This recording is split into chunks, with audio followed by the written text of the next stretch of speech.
Welcome to the Live Your Possible podcast, the show about sparking and discovering endless possibilities where we work, live, and play. A safe place where we can help you peel back the cover to what may be blocking you from being your most authentic and happiest self.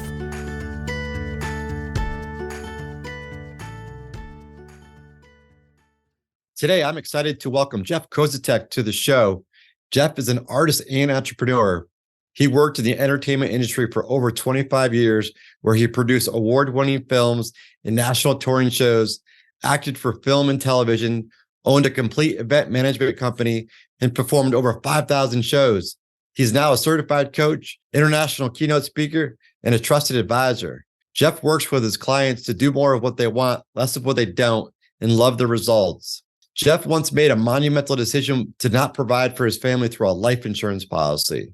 He discovered his worth and found avenues to focus less on judgment and provide offerings for others to grow from to live a more fulfilling life. It is time to rewrite the narrative about what we think about ourselves and begin to align the actions to support our true identity. Enjoy the show. Jeff, welcome to the Live Your Possible podcast. It's so great to see you again. How you doing? I'm doing fantastic. I've got my coffee in my Haleakala coffee mug, and I'm talking to you. I mean, it's a good day. It's a great day. We're here.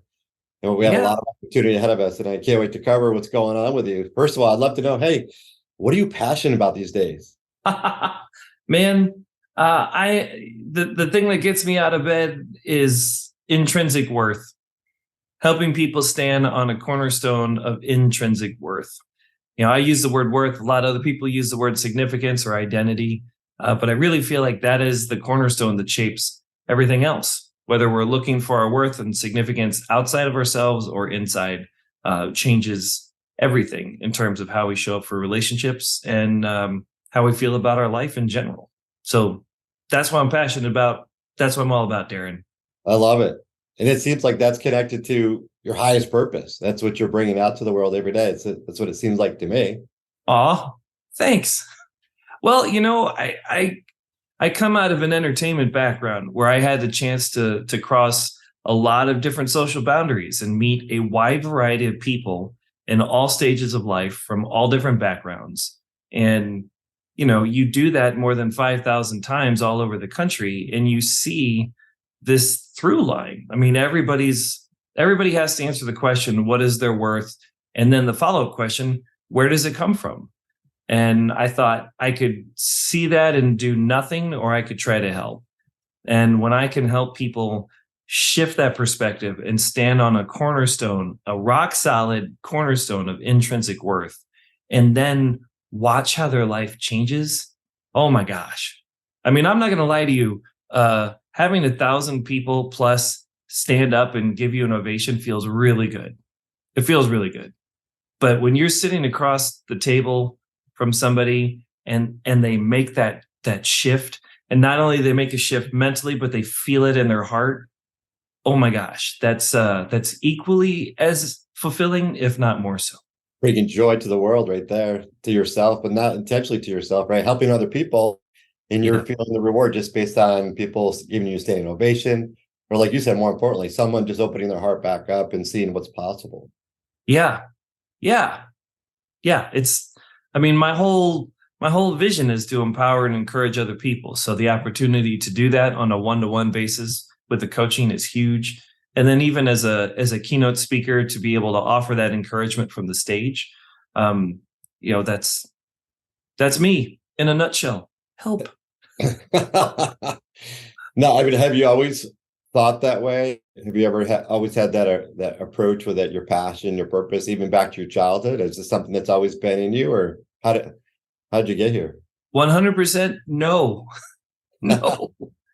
Man, I grew up thinking that I was what I did, that my performance defined who I was, and if I wasn't performing, then I wasn't worth people's time. You know, I also grew up thinking that I could find something you love, make that your job. That's what was taught to me by my parents. And so I love art and people, and I quickly became a massive workaholic when I took both of those messages and combined them. And that did not take me to any place healthy. I mean, it led to a lot of work and a lot of wonderful opportunities, but the cost, mentally, emotionally, physically, and spiritually was intense. And so to go down that road, so far as to think, hey, I can't do enough. I continue to push and perform for more external worth, external significance in my performance, and realize that it's not enough, and then start looking at my life insurance policy, thinking maybe that's a better way to care for my family. That is not a better way to care for my family, and that's not a place I wanted to be. So when I had a conversation with a coach back in 2012, and he helped me to shift that foundation from looking for it in my performance to looking for it inside, everything changed for me. My marriage improved, my parenting improved, the quality of my work improved. And not only that, I discovered the superpower of not yes. Not yes. I was saying yes to everything. I had to say yes to everything. I mean, when work came in, if I'm looking for my worth and significance in my work, in my performance, then I have to take everything on. I can't say no. But after I met with my coach, Jeff Arthur, with the values conversation, now I had a filter, and I could say, just because I can do something doesn't mean I should. And just because this opportunity is here doesn't mean I have to take it.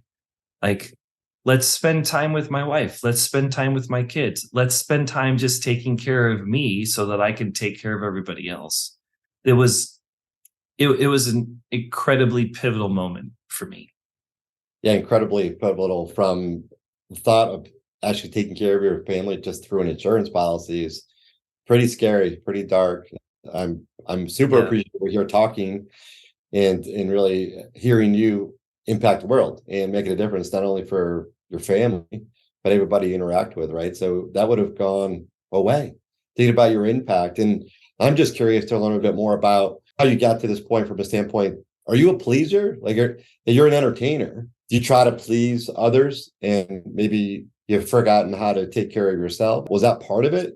Or was there something else missing along the way? For me, it was the worth piece, 100%. I mean, growing up, you see all these examples in the world of people being celebrated for what they did. Yeah. And you go to school, people are rewarded. They're put on the dean's list. They're on the honor roll. They're celebrated for their performance, their achievements. Same thing with sports, same thing with theater, same thing with create a piece of art and get awarded based on your performance. And so I'm an all-in kind of guy. I can be a little intense and very focused. And so I said, okay, well, that's it. I also got glasses pretty early, like in second grade, and it completely shifted my social circles. And I thought, well, shoot, like, clearly I'm not enough. I have to do more. And when I discovered theater, and when you could stand on stage and deliver lines and get people to laugh and applaud for you, I thought, this is the fastest way to fill that need. Now, I also played baseball, and when I played baseball, I pitched, because when you were standing on the mound, oh my gosh, like you're running the show. At least that's what it felt like.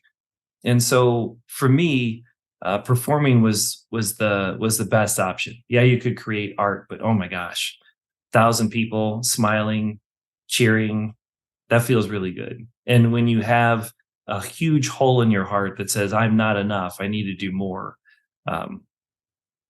that feels great.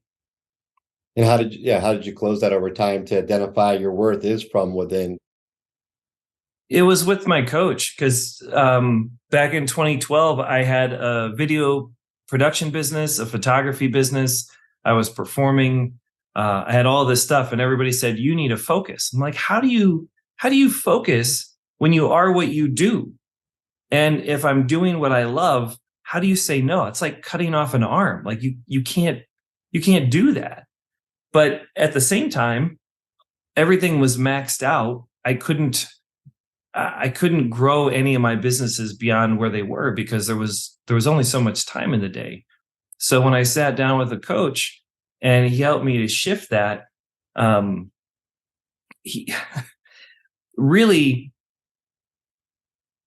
the conversation that I had with him began with me trying to prove to him that I was a really bad, horrible, no good, very bad person.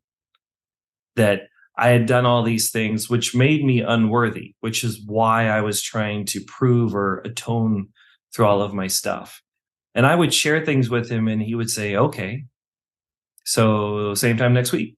And I'm like, no, you don't understand. Not only have I done these things, but I've also thought these things. I've had these thoughts.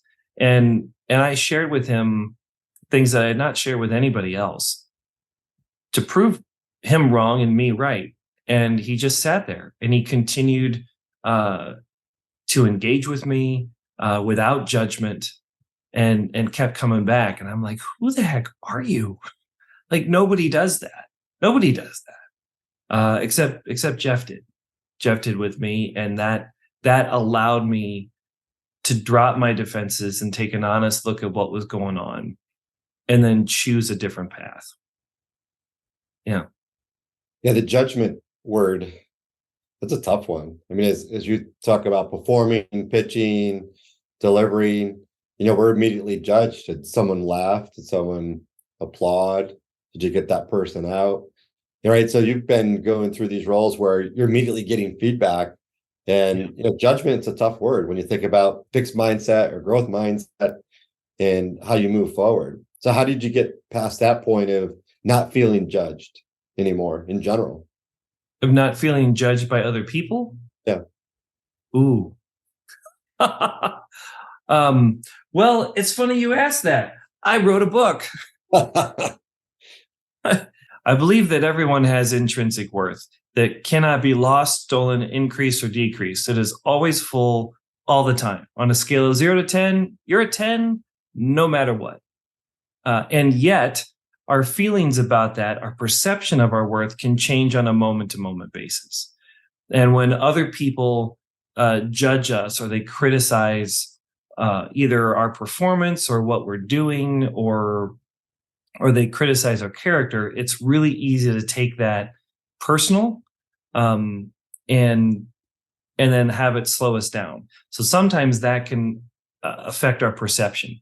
So I wrote 52 habits to discover and strengthen our personal worth so that we can keep our perception high to match the reality that we are now, have always been, and will always be a 10.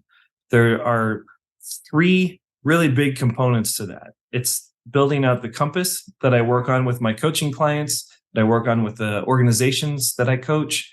There's the mindset, that's the second piece. And then there's the supportive team. The team is actually habit 26. It's a fellowship. It's the 4 positions that you need filled on your team. And when I know my compass, which is my worth, my values, my identity, and my purpose being vision and mission, and I have a champion mindset, not a challenger mindset, and I've surrounded myself with a team of people that believe in me and are wanting to support me, that include mentors, cheerleaders, givers, and connectors, then when I am faced with judgment from other people, it doesn't stick. And if it does get there, it doesn't stay for long. You know what I'm saying? Like, usually it just slides right off. But if for some reason it stays on board, I'm able to turn to page 52 or habit 52 and hashtag wash my brain and get that off by reminding myself who I am and what I'm all about. Or I've got a team around me that can be like, hey, Jeff, there's a blind spot here. You're missing this. And so that's how I keep moving forward. And I'd say as a performer and speaker, I used to think when I was looking for my worth in my performance, that I had to make the whole audience smile and laugh and applaud, right? I mean, that's why I'm hired to come in. Unfortunately, if I take that attitude, I strip the humanity off the audience. Now they're just objects. And if they don't do what I want them to do, then it's my fault. It's my fault. I'm taking 100% responsibility for things that I have no control over. Darren, that's nuts. Like it can drive you crazy picking up responsibility that isn't yours. So when I started to realize, oh no, wait, my worth is here, their worth is there. And all I can do as a performer or as a speaker is to make an offer. And then the audience can either choose to accept it or not. That's up to them. Oh my gosh, the relief from judgment from the audience, from the heckler who sits there with his arms folded, or the woman who's yelling things, or the kid that's throwing things. Like all of a sudden, all of that judgment, I could see it for what it was, not who I am. And that was really big. That's a good release. Pretty heavy to put that responsibility on yourself. I can only imagine as you're kind of going through, looking at the audience, that right, you're calculating it versus just being yourself, being your authentic self. Yeah, it was hard, and it makes sense though, right? I mean, if you're hiring an entertainer, you want the entertainer to entertain your audience, and you want everybody to have a good time. Like it makes sense to have those expectations. Yes. Right. Yeah. I mean, same thing with the speaker. You want your speaker to come in and you want them to engage your audience, and you want the audience to have a certain experience. And yet it's not 100% up to the speaker or to the entertainer. So being able to recognize that this is how we get here, and then respond with a healthy view of the situation and say, all I can do is make an offer, and I'm going to do my best to make that offer and invite people in. And if they come in, great. And if they don't, great. I usually found that most of the negative feedback that I receive from people is mostly about them and whatever they're at or what they're dealing with. And then they're putting it on me. They've got certain expectations, and they've stripped me of my humanity. And now I'm an object that's there to serve them. Right. So it goes both ways. So to be able to step back and see that for what it is incredibly, I found it to be healthy for me. I love the offer you put out there to people too. People could pick it up and do something with it, or just say that's not for me, or they could disagree. It is what people take with it. You talk about 52 habits. Our life is filled with habits, and putting the right habits in front of us is what's going to really outline not only results, our love for our family and other people. So I think having that open mind and willingness to take in offers and kind of see where it takes us, what might fit with our beliefs and values, I think is really important. So I love that reference to offer. It's, when you hear speakers or you listen to this podcast, you don't take everything that's on the show or that's part of the speaking series. It's like, what matters to you and what can you do with it, right? Yeah. I think you gotta know what your core is in order to be able to do that well. In my business, a lot of people will say, I want to get better, I want to improve, or I want to grow, or I want to develop, but they have no idea where they want to grow to, or what they want to develop into, or what better looks like. So when I help my clients identify what their individual unique compass looks like, worth, values, identity, and purpose, now they've got a very clear picture of what better looks like. And when they know their values, they're not guessing anymore. When they make choices that align with their values, it feels good. They can feel confident about their choice before they even make the choice, right? The guesswork is out, because if you don't know that and you make a decision, you're rolling the dice and you're hoping that feels really good. But understanding who you are and what you're all about ahead of time changes all of that. And then when you show up to watch a speaker or a performer or fill in the blank, you can look for similar values or not, and make a choice ahead of time. Would you say, as we think about our core, is that our true north, individual true north, or how should we think about that? And then how do I get started just as an audience member? What could I do, leaving this podcast, that I can start to think about and make sure I understand my core? 100% true north. That's like Air 5. Yeah.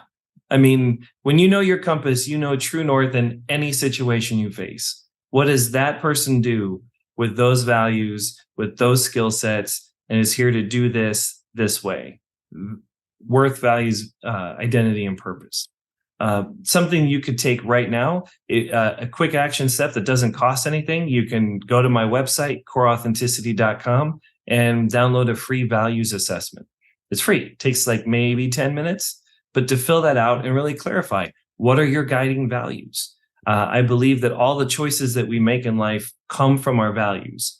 And if it feels right, if we're confident in the choice, if we're in a relationship and everything clicks, if we know somebody, 5 years pass and we come back together and we're like, oh my gosh, it's so great. We pick up like no time has passed.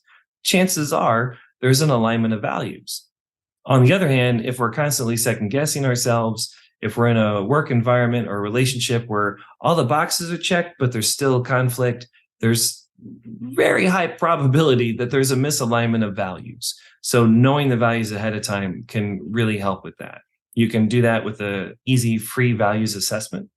As far as building out the rest of the compass, I don't believe that we can do that on our own, because we need somebody outside that doesn't have the same blind spots and perspectives that we have, that are able to help us see around our own blind spots so we can take an honest look at that. Whether you're working with me or another coach or a counselor, we just need some outside perspective to overcome that hump. To get real specific with that, when I was 5, I was run over by a car. It was this really big 1978 Monte Carlo. And the whole situation created an internal narrative for me that really fed into looking for worth outside of myself, believing that I wasn't enough. To set the stage really quick, there we were, my mom's friend's house. We're leaving. She's in the front seat. I'm in the back seat. We're about ready to back down the driveway. And her friend's son comes running around the house screaming. So we look over and he's being chased by a swarm of bees. So my mom's like, oh my gosh, here's a whole bunch of bees. I got to roll up the window. So she's cranking the window, and she didn't get up fast enough because a bee swerved off course, flew into the car and landed on my shoulder. Now, when you're 5 and a bee is sitting right there, it's ginormous. So I freaked out. I screamed, which caused my mom to scream and freak out. And then somehow she loses control of the car. So now the car is rolling down the hill backwards. And now she's panicked about the car, which grabs my attention. So now I completely forget about the bee. And now I'm totally focused on my mom.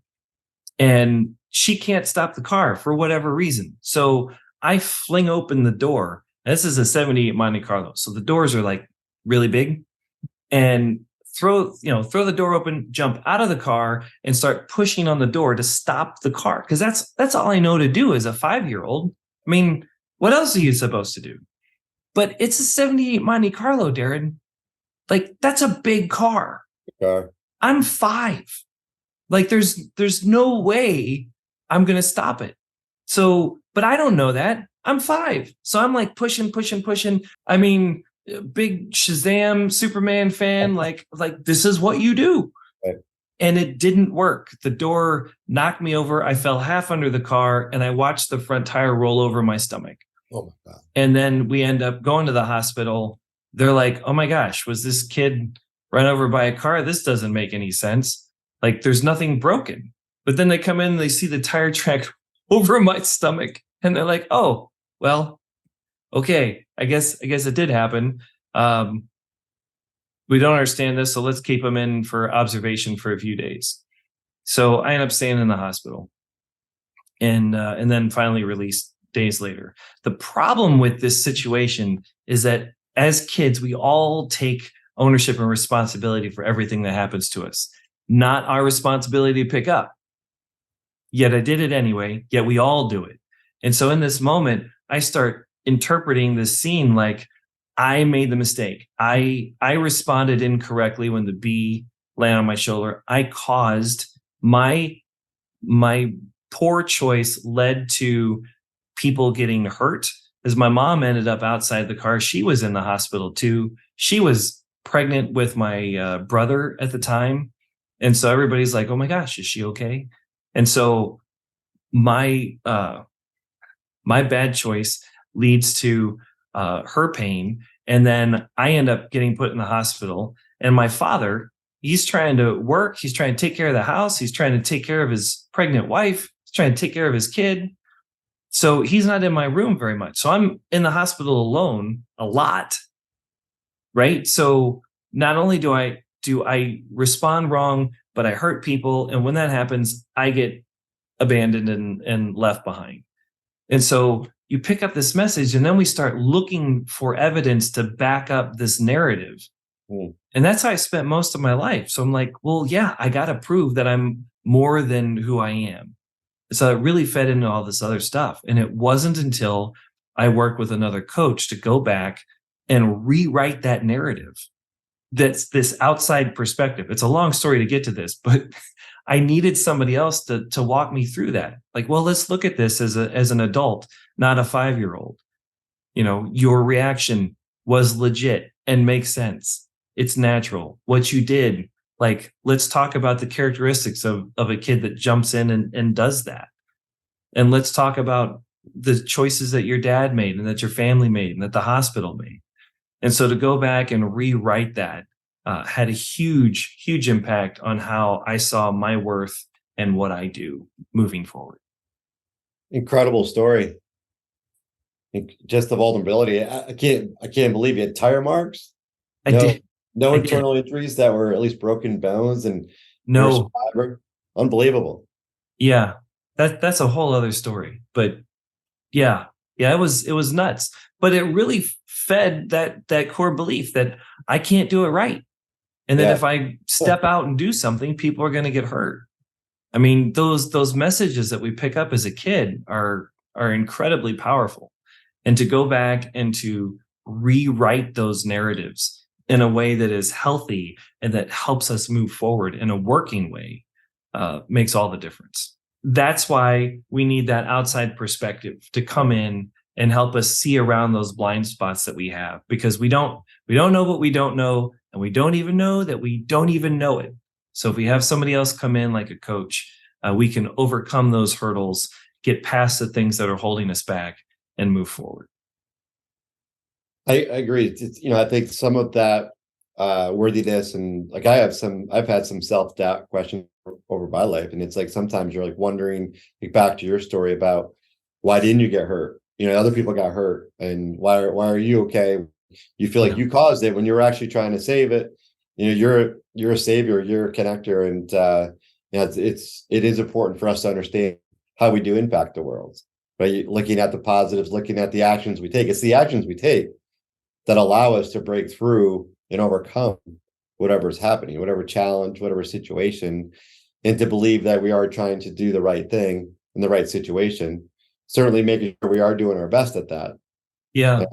Some people are not connected to doing the right thing. They just want to do what they think is the right thing. It's maybe not the best thing. Well, and if they're doing the right thing, but from the wrong motive, staying on the wrong foundation, everything shifts. My vision for life is to empower and encourage others by teaching anyone who wants to learn and set the example. Not a perfect example, an example of what it looks like to keep moving forward. And I think there have been pieces of that have been evident throughout my entire life. I think it's more focused and more effective now than ever before because my foundation has shifted. I think it was there in the performing, it was there in the videos and the photography and everything else. But once we shift that foundation and we recognize that what we do comes from us, but doesn't define who we are, the freedom that comes from that is incredibly profound. And I think that freedom leads to more presence, which leads to more connection, which leads to more positivity. Freedom is a really important word there. Allowing ourselves to connect in different ways. It takes some of the burden off of ourselves. I think almost the word forgiveness or compassion, which I know is an important word in your world too. I am a big fan. Yes. Some of these elements too, and we'll get back to that.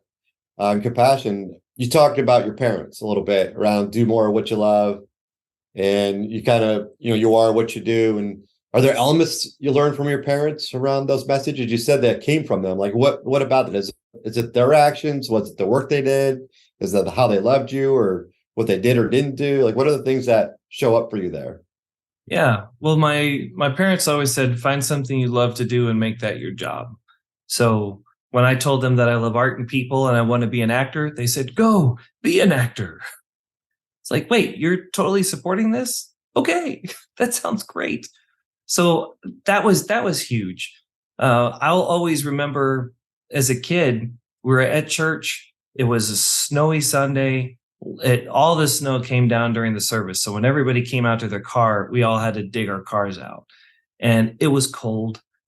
We get in our car, we're about ready to leave, and my dad doesn't get in the car. After he digs out our car and gets everything going, like he looks over and sees this other car next to us that belongs to this older lady. And so he goes over there and digs her car out.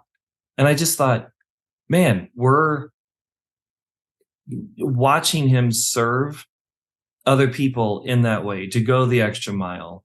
And they always say 20% of your people do 100% or 80% of the work in an organization.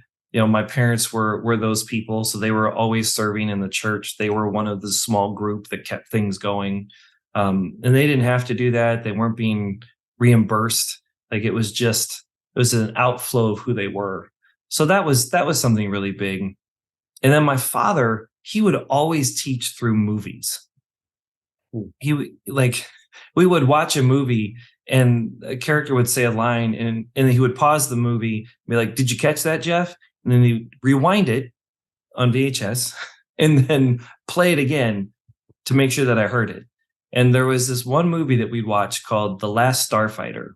And in The Last Starfighter, you've got this kid from a trailer park that gets called into this galactic space battle way off somewhere else, right? Nowhere near Earth.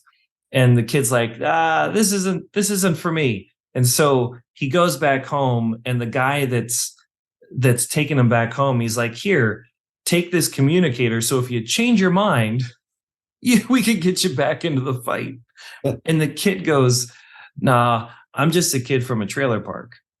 And the guy responds by saying, if that's all you think, that's all you'll ever be. And then he throws the communicator at him, and then he takes off. And my father was like, did you hear that? Did you hear that? And so that's something that I have always held on to. Like, how do we see ourselves? What is that personal narrative? We can control the narrative that we tell ourselves, and we can control how we think about what we're able to bring to the table. And I don't believe we can do that alone. I think we need help, that outside perspective. So those are some really big takeaways from my childhood. Yeah, that's fun to kind of live through different quotes and messages. Sometimes I'll do that with my kids, and they'll be like, okay, Dad, nice speech or nice talk. I think at some point it'll pay back. I see some of that today.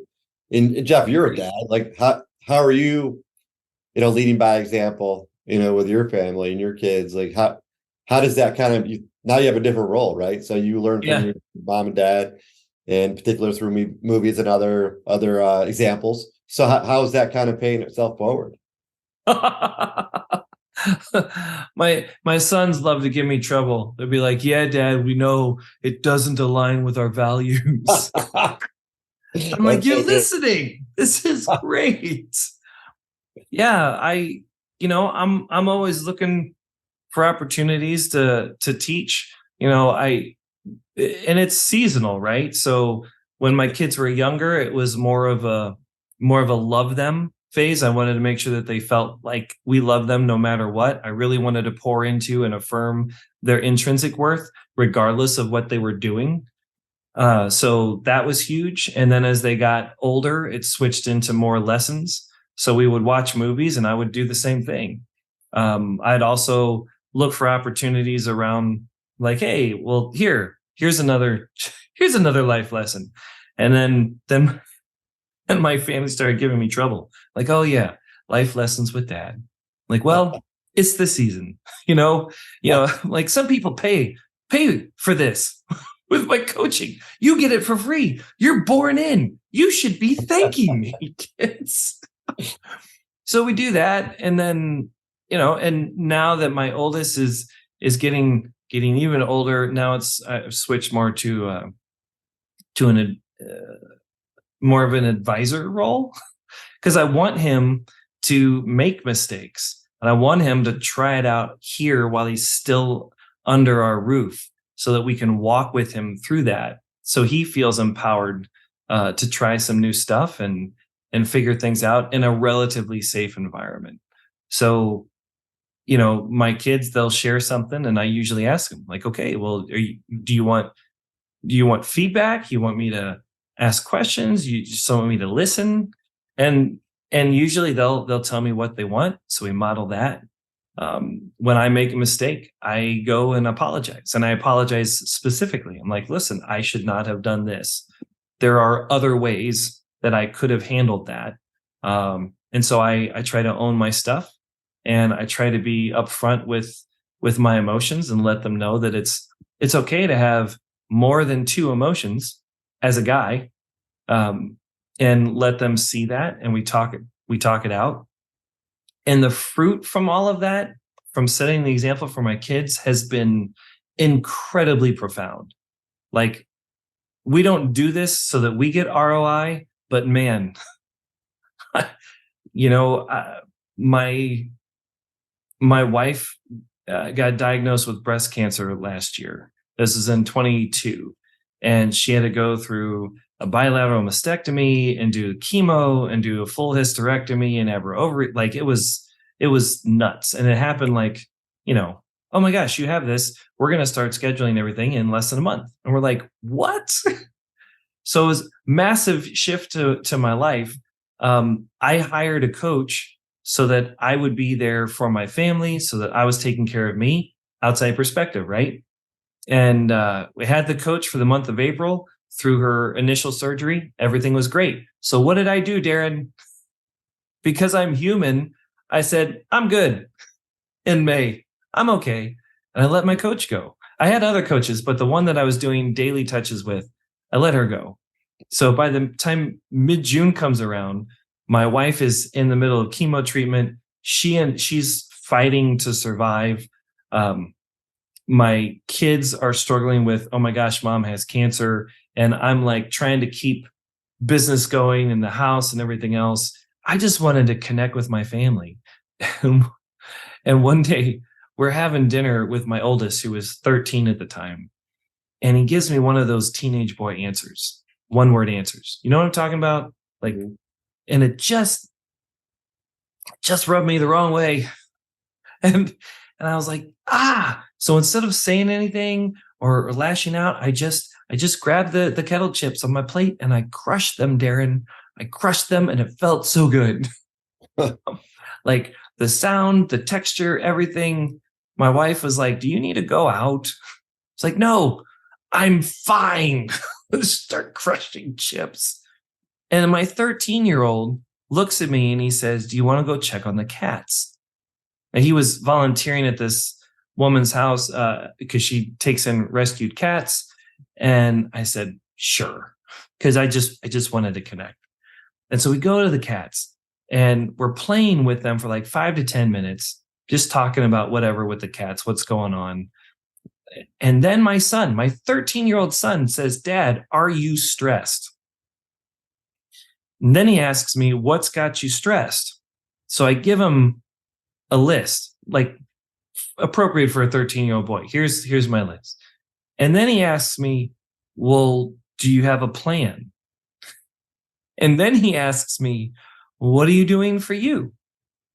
And I just thought, well, I'm going to retire. I'm going to give you my coaching business and all this other stuff. But it was one of those moments, right, where you're like, we try to model this. We try to show them what it's like to ask questions. We try to show them that it's okay to have emotions. We try to teach through all of these life experiences. We try to really promote our values and knowing their values.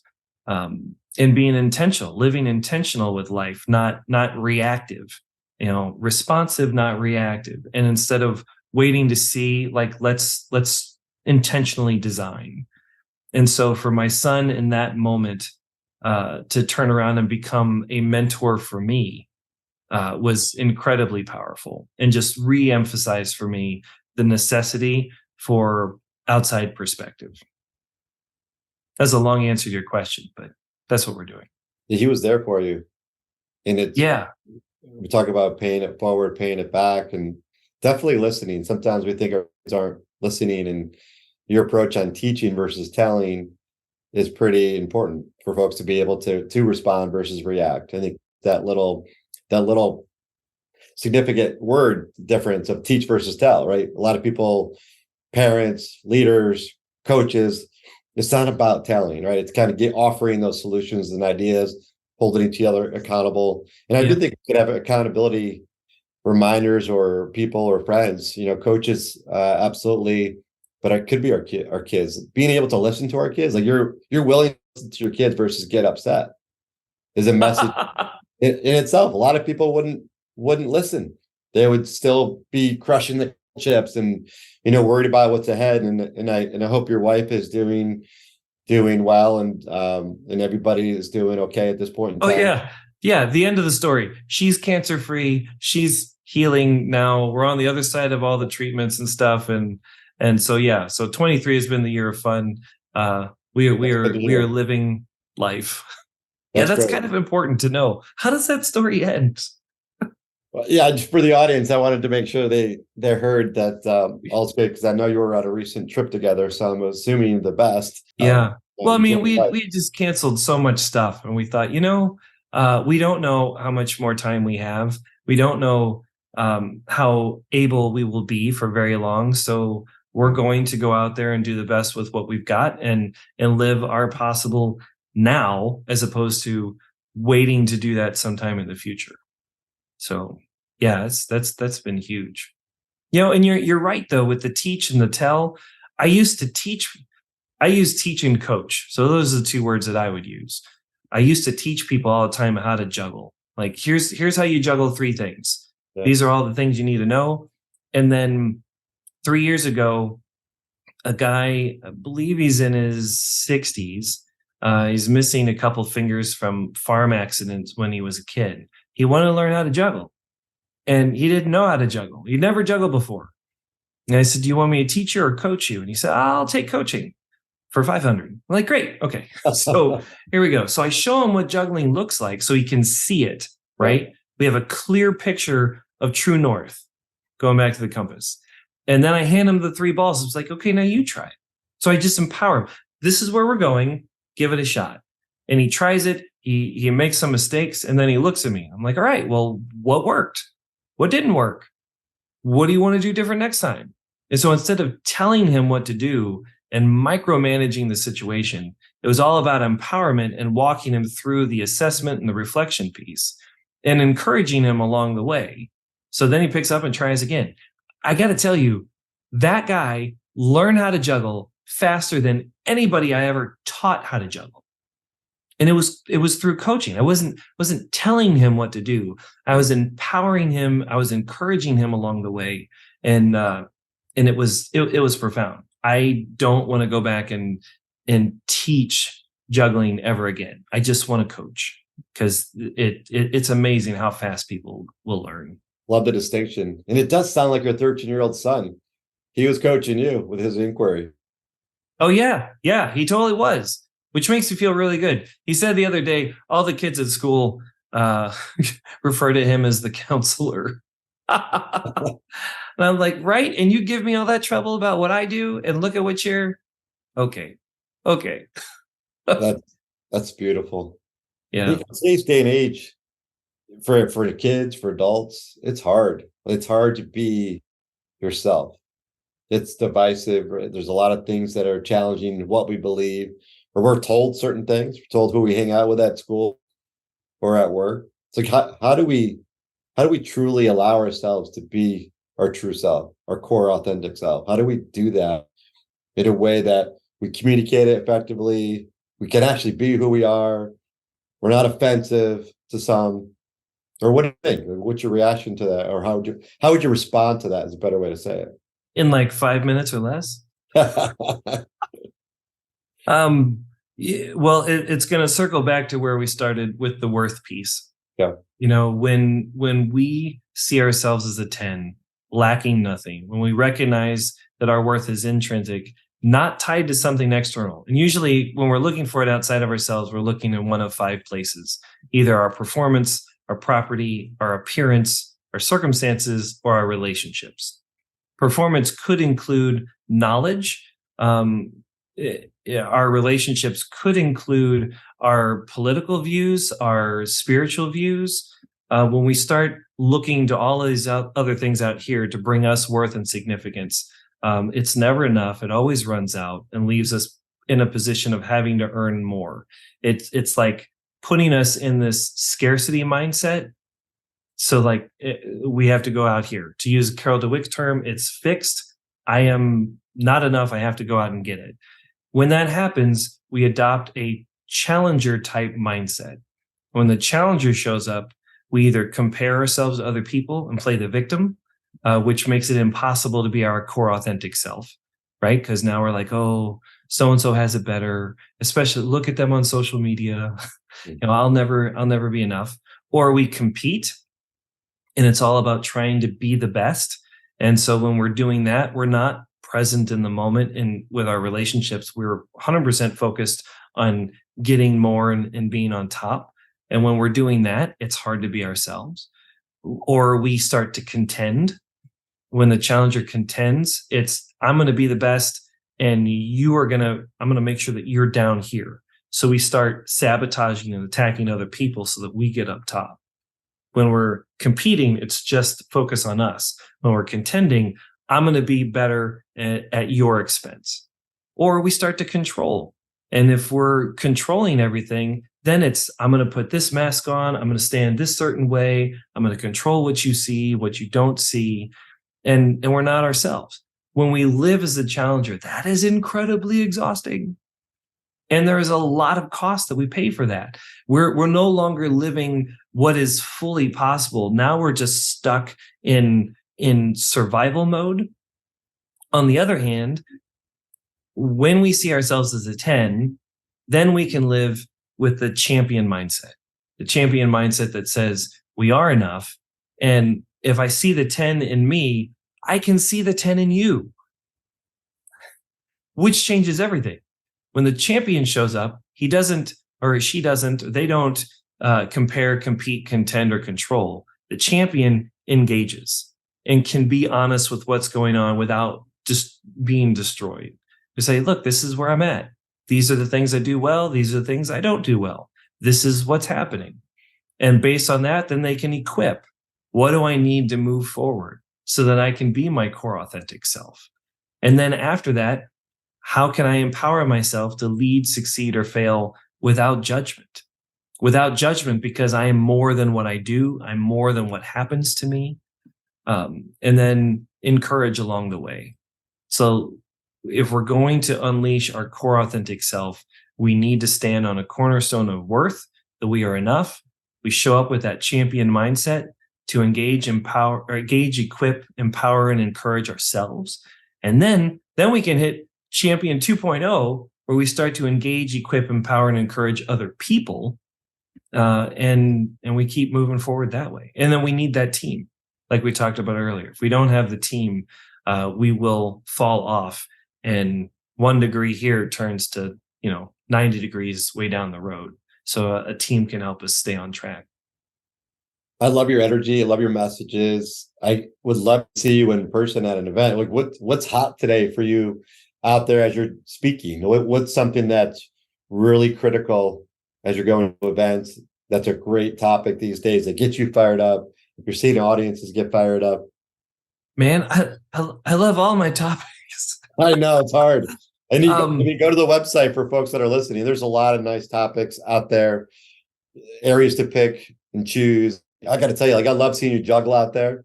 It's a sign of many things in life. All right, I got you. So let me move my coffee. All right. So Can you see these? All right. Yeah. So we've got, so one of the topics I talk about is work-life balance. How do we harness the power of not yes? And how do we navigate that? That's a really big one. And that comes up because a lot of times when we juggle, when we live through life, everything seems like it's all the same priority. Like everything is high priority and we all have to get done. But the reality is not everything has the same priority level. Some things are like a hacky sack that if we let it go, it sits there and waits for us to come back and pick it up.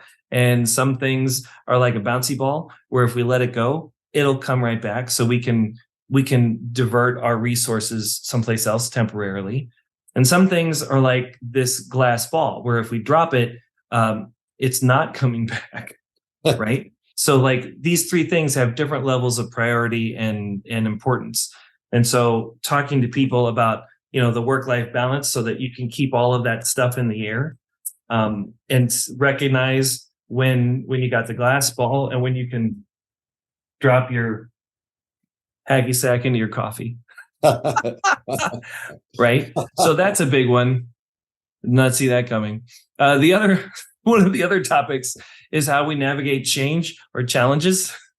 That's really big. Confidently conquering change or rising above challenges. And then the third one I really like talking about is communication. Communication is the opening act. How do we effectively communicate with other people? And so being able to share from my experience working with more than 3,000 different clients, 3,000 different personalities, and how do we effectively communicate when we don't have a whole lot of time? So those are three biggies. It's exciting. And I know you give back a lot. I mean, is that something? Yeah. Well, from my entertainment background, I kept going into all these youth organizations, whether it was schools or clubs, and a lot of them really struggled with budget. They didn't have budget to bring in quality programming. And as a speaker and as a coach, as a performance coach, working with cultures and M&A, I see a lot of organizations that are philanthropic, but they don't know what to do other than just writing a check. So I thought it would be really cool to merge those two together. So when somebody hires me to do a keynote or they buy a coaching package, they can gift a free performance to kids in their area. That way they're modeling lifelong learning. So they're showing like, hey, it doesn't stop after graduation. And they're letting the next generation know, hey, we see you, we value you, we want to support you for the future. So I've got programs for kindergarten through college age students, bringing corporations and communities together. And that's a lot of fun. Yeah, paying it back, paying it forward. That's got to be so rewarding for you. Change happens through relationships, right? It's not just a check or it's not just a gift. So if we can go in there and we can let people know other people see you, I see you, and then if I can support the staff so they can continue the topics that we did address, then we're strengthening that relationship and so much more. And I think that's how we move forward. I mean, we have to move forward together, and that's what I'm doing. You seem to have a lot of fun with what you're doing. Is there anything you're doing outside of your day-to-day that's really fun and inspiring? Well, last year when we were faced with the cancer stuff, it really shifted my perspective on how I'm living my life and what I'm doing. And so I would say right now,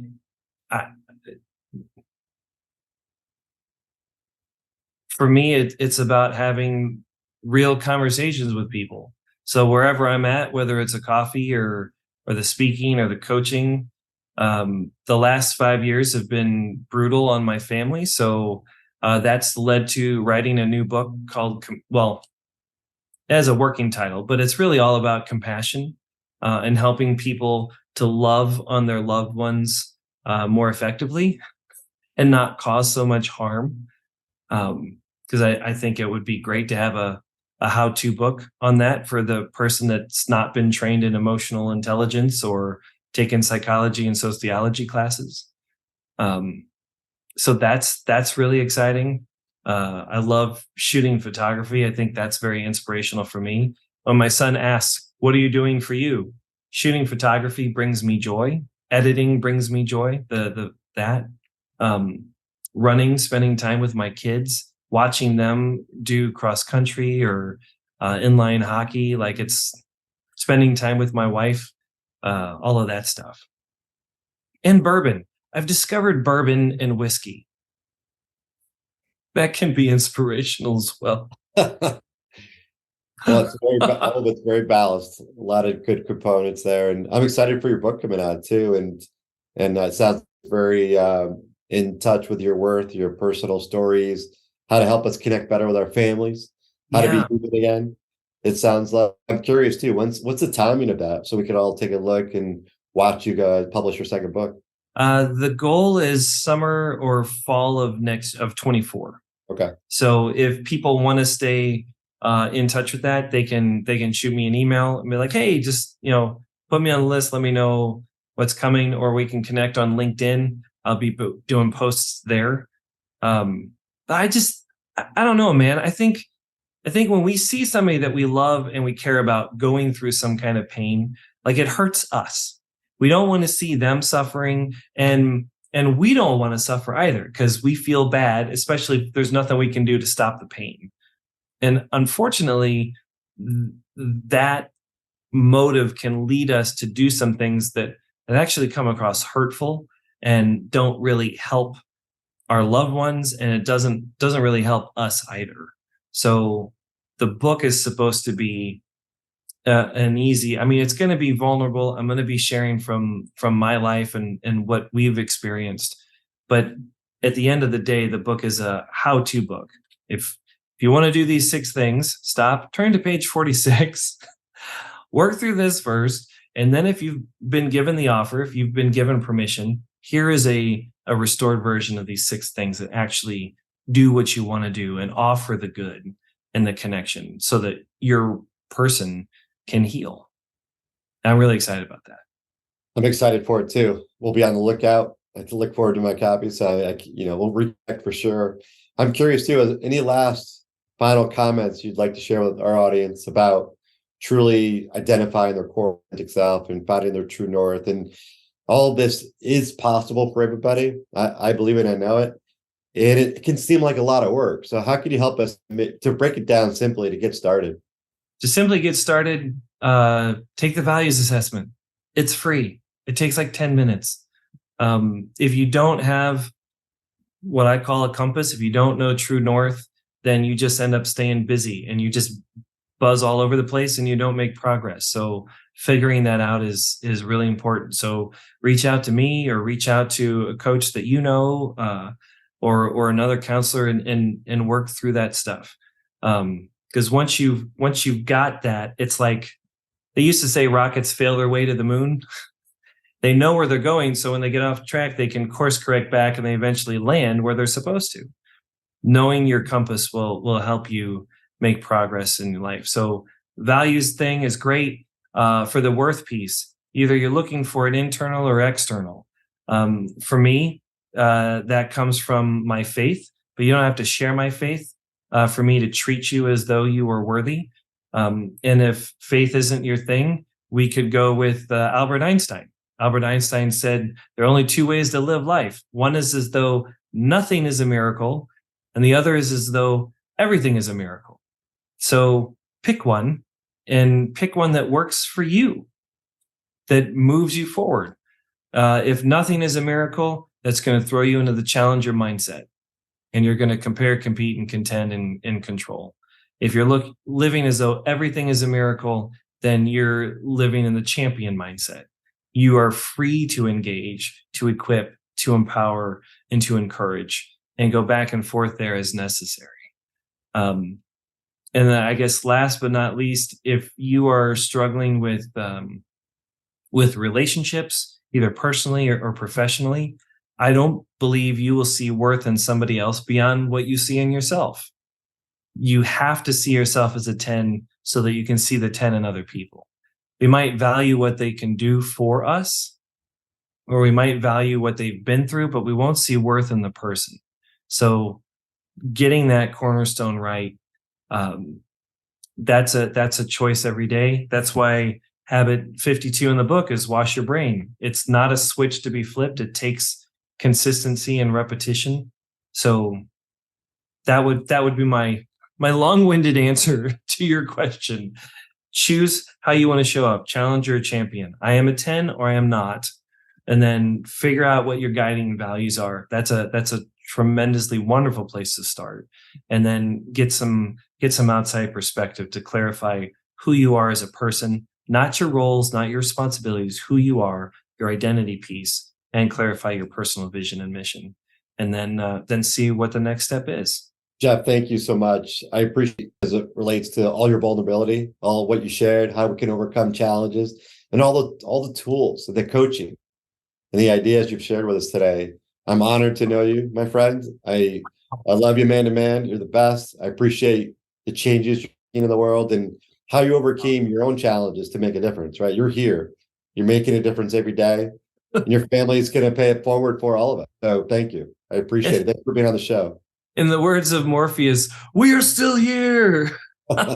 Thank you, man. This has been great. You're a phenomenal host, and your presence in an interview to listen and then ask really great follow-up questions and dive deeper. That's fantastic. So thank you so much. This has been a lot of fun.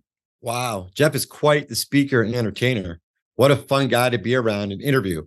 Check out his website if you're looking to understand what your values are, because he's got a free assessment out there. Now, make sure, too, as you self-reflect throughout your day, check to see if you're living your best life with a champion mindset or a limited one with a challenger mindset.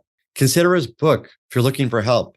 His book is called Blueprint for Value, 52 Habits to Discover and Strengthen Your Personal Worth. Now, this is where you can rewire the habits that define you each day. Take the actions each day that resonate with you and your true north. Find a partner or a professional coach to encourage and support you along the way. Keep pursuing and align with your happy, authentic self, and you will live your possible with this champion mindset. Have a great day.